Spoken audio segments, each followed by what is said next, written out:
अस्सलामुअलैकुम गाइस। तो क्लास 6 से ही हमने एक और पैराग्राफ निकाला है। तो यहाँ से रीडिंग शुरू करते हैं।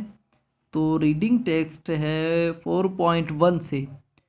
ये दोस्त है, उसके बारे में बता रहा है कि Shaban is a young boy.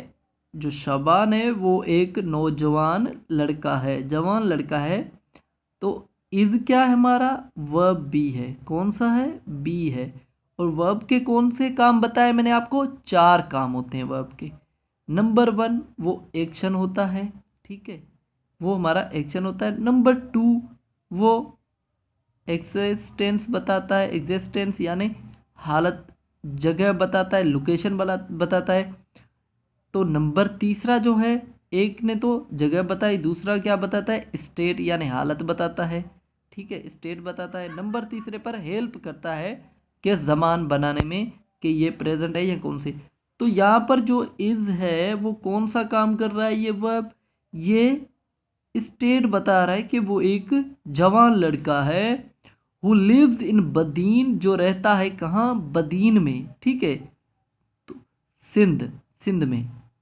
His father wants, उसके बाप, उसके अबू चाहते हैं।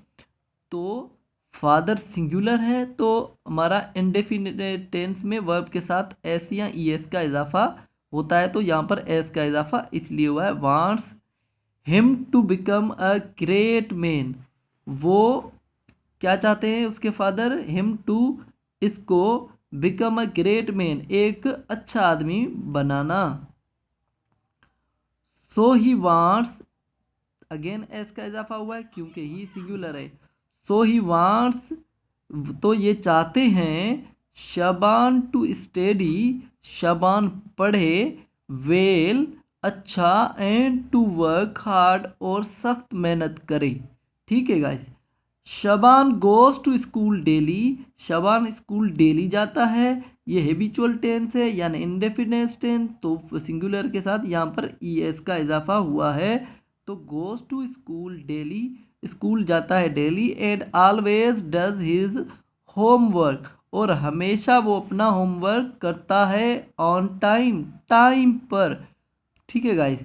ही आल्सो राइट्स, वो हमेशा लिखता है। हमारा ये जो सारा पैराग्राफ है वो इंडेफिनेट टेंस पर है, तो इसलिए वर्ब के साथ एस और ई एस का इजाफा होता चलेगा, क्योंकि इसके बाद इसने उसे एक लेटर लिखना है, ये वो बताना चाहता है। तो ये स्टेटमेंट सिंपल सी स्टेटमेंट थी, मैंने कहा आपके साथ ये शेयर करता चलूँ, ताकि हम तो सिर्फ रीडिंग पर फोकस कर रहे हैं, हमारा पर्पस रीडिंग सीखना है। अब ये स्टेटमेंट इसलिए हमने पढ़ी है क्योंकि हमारा ये काम नहीं है कि हमने डायलॉग भी पढ़ने हैं, सब कुछ पढ़ना है और हमने इसको कोर्स के हिसाब से पढ़ना है, नहीं, हमने रीडिंग के हिसाब से पढ़ना है। लेकिन कोर्स भी है जिनका, उनको भी इसके साथ हेल्प होती जाएगी। अगर हम डायलॉग पढ़ते हैं कि असलम सेद, असलम ने ये कहा वो कहा, उसमें हमारा इतना ग्रामर फोकस नहीं होता, तो हम ग्रामर की वजह से यहाँ पर फोकस करते चलेंगे।